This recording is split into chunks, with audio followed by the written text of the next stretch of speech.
Hey, what's going on? If you want to get a complete system that makes melting fat easy and is 100% automated, then I want you to go to the link that's on the bottom of your page right now.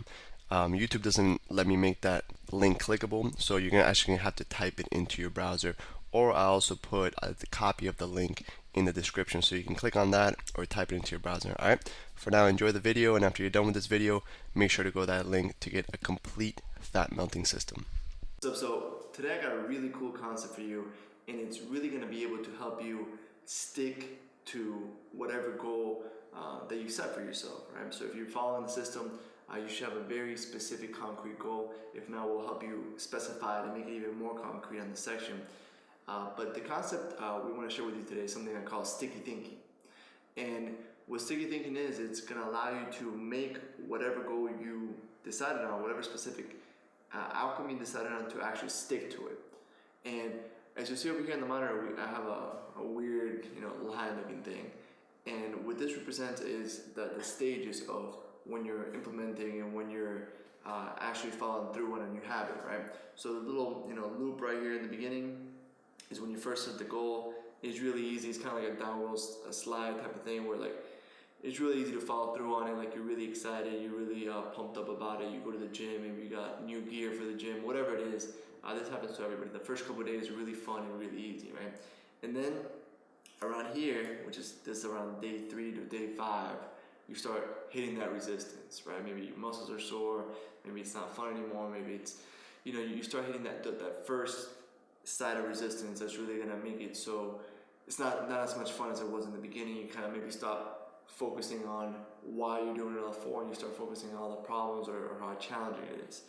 And as you go up and up, the resistance gets heavier and heavier, and the resistance to go back to your old habits gets stronger and stronger the more you climb this ladder. So maybe this is something like day 18 here, day 20, and then you'll hit a tipping point. We talked about in other videos where you hit that tipping point where things start to become automatic, and then it stops.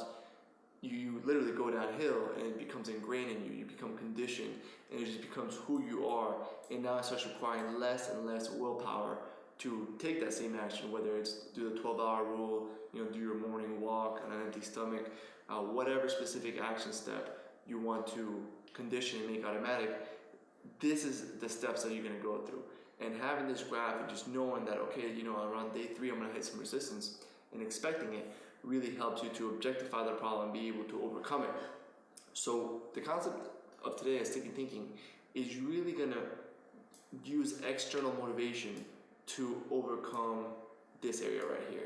When you start having that super resistance, you're climbing more and more and you're doing the same action steps, this concept is really going to help you to shatter that and follow through and push through that so you can get all the benefits, which are right here. Most people, they quit somewhere along here and then they have to start over. You continually have to start over. So it's better to just get it over with, do it once, and get that habit ingrained in you so you don't have to keep going through the hardest part over and over. So the first step at sticky thinking is getting a very specific and concrete goal. So Jason, why don't you tell me a common goal that you hear someone that you're coaching tell you? Yeah, I mean, the biggest problem, like Alex said, is that you have to be goal oriented. So most of the time, you'll hear people that come in or they'll say, "I want to get in shape," or "I want to get fit," or "I want to be healthy." So let's take that one. They get in shape, right? So let's say I go to you and I say, okay, I want to get in shape. What would you tell me? How would you make that more specific and more concrete? I mean, the first thing I'm asking is what is get in shape? I mean, get in shape, there's a million different definitions for it. Yeah. So I asked them, I'm like, what is get in shape? And for you, is you have to ask yourself, what does get in shape mean? What does it mean you can do? What does it mean you are? What does it mean everything for you? How do you know when you're in shape? It's a great question to ask. It's a really good question. And getting in shape can mean it's relative to the person. So for you, you have to decide what does get in shape mean.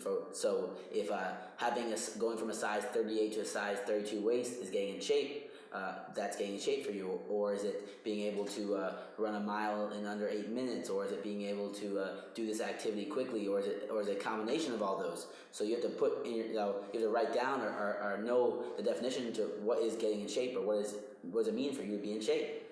Yeah. So if we want to be in shape, one of the best things to do is to set a very concrete number for that. So by concrete, I mean something that's abstract is not verifiable. Something that's concrete is either going to be a number or an event, right? Exactly. So maybe an event is, you want to go to the beach and take your shirt off and feel good, and it's an event. It's something that you can verify. It's like, okay, on July 1st, I'm going to take my shirt off, go to the beach, and I'm going to have a six-pack. Or on this day, on July 1st, I'm going to step on the scale and it's going to say 190 pounds.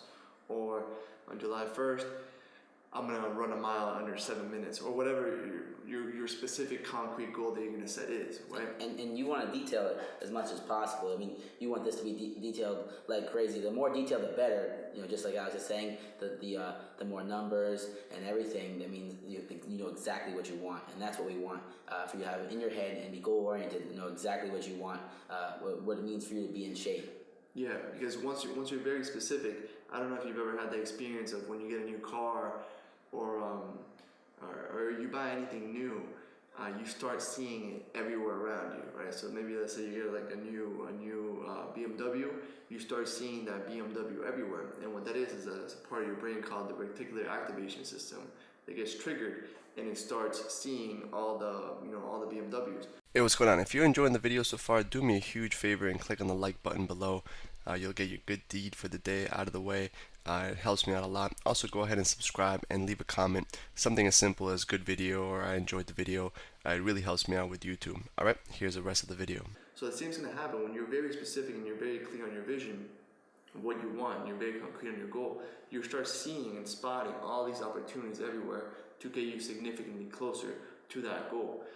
So that's why it's so important to be crystal clear, because your brain unconsciously starts spotting all these ways to get closer. So if your goal is to weigh 190 pounds, then you'll start seeing all these new opportunities that maybe we can't even spot because it's specifically for you. Maybe you start seeing, okay, something that's going to get me closer to this. On my way to work, there's this great place. I'm going to stop there and create a new ritual for myself to work out or to eat, or you change the locations to where you eat lunch. So you start spotting all these opportunities to get you closer to your goal based on all these principles that you're learning inside of the program. So the first thing is that get crystal clear on your vision, make a very specific concrete goal, put a date on it, and that's what you would actually put on your six-pack piece of paper. And this is another thing we're adding to our six-pack paper. On top of just having that paper, now we're going into more detail on exactly how you're going to use it. We have our exact definition of what get in shape is, or whatever your goal is, and now this is another tool, and I believe it's one of the most valuable tools to sticking to it, and that's why we call it sticky thinking. It's going to make you stick to that goal and make it accomplishable. So let's get to the sticky part. So now you have a very concrete, specific goal, right? So let's say it's weigh 190 pounds by X date. Now what I want you to do is decide what one action is going to get you closer to that goal than everything else. We talked about the 80-20 rule earlier as well, where they're saying that few actions give you the biggest yield. One of the 80-20 principles we gave you is the morning walk. Another one is doing the craving crusher. 12-hour rule. 12-hour rule. There's so many of them. Really, all the principles we've given you have been big leverage techniques. And this is a huge part of the sticky thinking. It's not focusing on the result, but it's focusing on the action steps that are going to get you the result. And we're just focusing on the biggest one, the 80-20 rule, that's going to get you that result. Always focusing on the result and not focusing on the steps. You don't know what to do. So right now you're getting exactly in your head. You know exactly what you have to do, and when you do it, it's just a matter of time until the result comes. Exactly. So we're going to focus on the highest leverage action step, and we're going to make it sticky, right? So let's say you decide on the action step that you want to make sticky is going on the morning walk every morning, right? So every morning when you wake up, you're going to go on a small walk with an empty stomach. So now how do we make it sticky so we can overcome and really not get caught up in this resistance that's going to come inevitably when you're installing any kind of new routine? So maybe like in the beginning, you're going to go ahead and feel great the first couple of days, but on day 4, maybe you'll hear your mind saying something like, oh, if I miss one day, it won't matter, or oh, it's not so important to do it. It's not going to make a difference. I'll just start tomorrow again. What we want to do is create it so, yeah, it might not be a big deal, but if I don't do it, I'm going to owe my friend $100, right? So that's kind of an example of making it sticky. We're going to use external motivation to make it inevitable for you to make it through this resistance part, so you can get to all the benefits of once it actually becomes a habit down here. So my two favorite examples for making something sticky in terms of using external motivation to take that action of taking the walk in the morning. Number one is using money as leverage. So I'll say, Jason, if I don't send you a picture of me in the gym on Monday, Wednesday, and Friday, I'm gonna give you $100, right? Or I might say, hey Jason. And I want you to notice something as well too, that Alex is saying, you want to make it as hard to cheat as possible. Because I know a lot of times, I'm not saying you're a cheater, but sometimes, we get in our habits, we don't want to walk in the morning, so we say, oh, I'm not going to walk, and I'll tell Alex that I walked. So Alex has said, he has to send a picture of him in the gym. And you can get into more depth than that as well. You can say, I'm going to send you a picture of me walking with today's newspaper or something of that nature. So now it's getting harder and harder and harder to cheat. And the more you can do that, the harder it's going to be for you to cheat. It's going to make it impossible for you to cheat. So you're going to have to do it, and it's going to be sticky. Yeah, so something that's verifiable is very important. Another one that I actually did with Jason for several months is I went on Google Docs, and Google Docs has a shared spreadsheet that you can, he can look at it from anywhere he has an internet connection. So I shared a spreadsheet with him, and I would just write in what I ate and when I ate it every day. And just a simple act of keeping that spreadsheet current. Because before I used sticky thinking, I would literally create the spreadsheet, be like, okay, I'm gonna update you every day on what I ate, what time. And on day 4, I'd get caught up or have a really busy day or something would happen. I'd get a flat tire, whatever it might be, whatever, urgent demand came up that day, and I would stop doing it. And then I'd follow up the habit. It was only when I said, Jason, any day that I don't update that spreadsheet, I'm gonna give you $100. Or it could be I'm gonna do 100 push-ups, or it could be anything, or you can post this embarrassing picture of me up on Facebook, and tag all my friends on it. So whatever it's gonna take you, whatever external motivation you need to do that specific action step, that high leverage action step every day, so you can get past this, this resistance phase, is what you must do. So start off with something that you can succeed at, and then you can build from there. Every 30 days, you want to do one new sticky thinking concept. So maybe this first 30 days, you're going to do the morning walk. After that, then maybe you can do specific workouts or specific, maybe the spreadsheet that you're going to do that really makes you conscious of everything you're eating and makes you more aware, so that you know that you're going to have to plug it in that spreadsheet, and you know that your accountability partner is going to look at it. So maybe you won't eat it just because you don't want to put that on the spreadsheet and feel stupid being like, oh, I had all this fast food and I had 8 chocolate bars or whatever. And I highly recommend the spreadsheet. That's just one of the things for the process to get to that goal. And just like Alex said, it includes so many different things in there. Like, you're not saying that you're not gonna eat candy, you're not gonna eat this, you're not gonna eat that. All you're doing is making a spreadsheet and docking down the times that you're gonna eat. So you're focusing on your 3 meals, 3 snacks. And on top of that, just like I said, you're not gonna run right. I ate this and this and this, like candy bar and half a piece of cake and stuff like that. When your friend's looking at it, he knows that you're trying to lose this weight and get in shape. He's gonna see you next time. He's gonna make fun of you. That being said, if you don't accomplish your day's task or your week's task, however you have it set up, I prefer it to be daily. The punishment needs to be bad enough that you really don't like it. You can't be like $5. If $5 is nothing to you, it can't. It has to be something that would really sort of hurt you. So like me and Alex, we do $100 and $200 and $3 bets. $300 bets. We don't like. I don't like handing over Alex $300 cash. It sucks. And on top of that, I also like the check thing as well. The check's really good. You write the check out every time before you start. I'm gonna hand the check to Alex, and when I hand the check, now it's written out, it's signed, it's everything, and he knows when the thing's not accomplished, when I didn't accomplish my daily task, he's gonna go to the bank and cash it. So it has no. I have no effect to pay him. I don't have to pay him now. And sometimes we get we don't hold up to our bets. And you gotta make sure you hold up to it, because when you know for a fact that Alex is dying to cash the $300, he needs to go pay his cell phone bill, and he needs the $300, and he's dying for you to fail. You know damn well that you're not gonna do it, and you're gonna make sure you stick to whatever you have to do that day. Your daily walk or your 12-hour rule, and that's how we do it. And just something that you're aware that you should feel a little bit of anxiety when you write that check. Yeah. Now that you're probably doing something very easy. Every time I do it, I feel a little uncomfortable, like I'm stepping outside of my comfort zone. and I feel a little bit anxious when I'm setting one of these commitments. And I just want you to know if while you're committing to it, you feel a little uncomfortable, that's totally normal, right? You should feel slight anxiety when you make a certain commitment, whether it's with money or whether it's with a check or whether it's, hey, if I don't do this every single day and verify it like this, you can post this embarrassing picture up on me on Facebook. Whatever it is that you're going to choose to make it sticky, make sure that you understand that you should feel uncomfortable. There's a quote I read that, all progress happens when you step outside of your comfort zone. And I find that to be true, unfortunately. You know what I mean? Hopefully, you can make progress while you're comfortable, but in my life, I've noticed that most of the progress I make happens when I step outside of my comfort zone. So, and this is something that we do 24/7. We did it for some technique that we were just starting. We changed it up, just like Alex said, we change up every 30 days, the sticky thinking process, because just like a shower, or the metaphors we've used before, that once you take a shower, you get dirty a little bit later, and it requires another shower. So it's the same thing with sticky thinking. We go up the slope and we go down, and now it's automatic.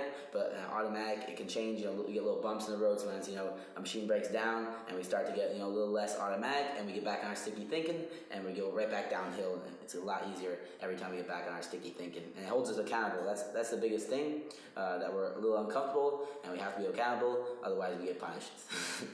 and this external motivation, you're not going to have to use it forever, right? So it's just in the very beginning stages where you're having this resistance. I really recommend external motivation.